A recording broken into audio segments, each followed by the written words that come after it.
Welcome, welcome. Yes, that was the Funky Drummer, famously recorded by Clyde Stubblefield. I want to start off with that because it involves a kind of playing that really came to the fore with him in the 60s. And in the 70s, a drummer by the name of David Garibaldi came on the scene and took it to yet another level. You know, from Oakland, the Bay Area, around San Francisco as well, bands in that community in California.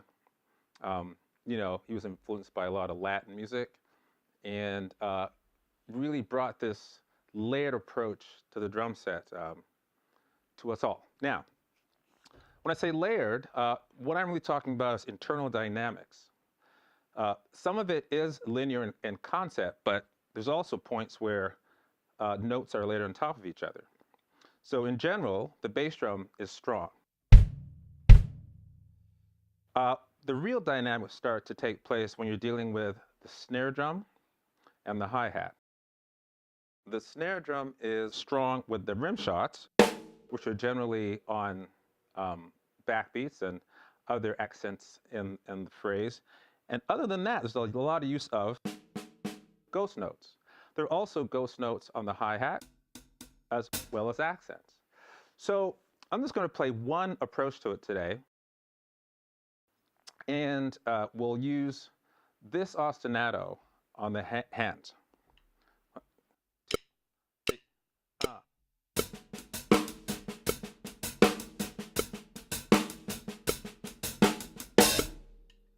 So you see that pattern has ghost notes and accents, and the patterns kind of layer on top of each other, creating this sound.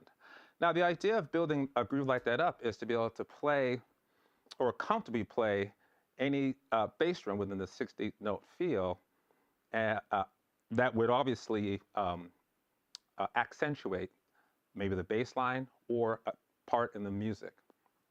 So a good way to build that up is to simply, try different combinations of bass drum against an ostinato such as that one.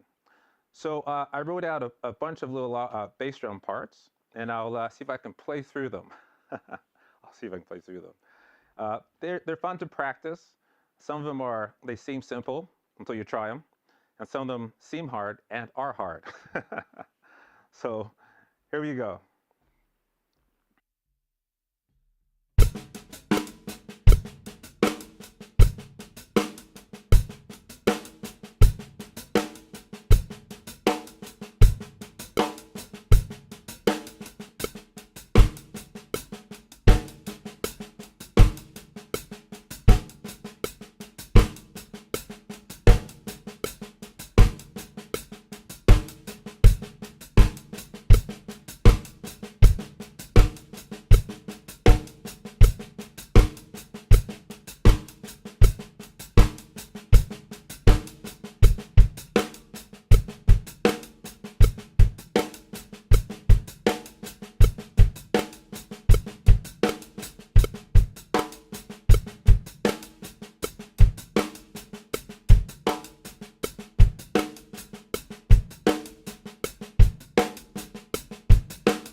So there it is.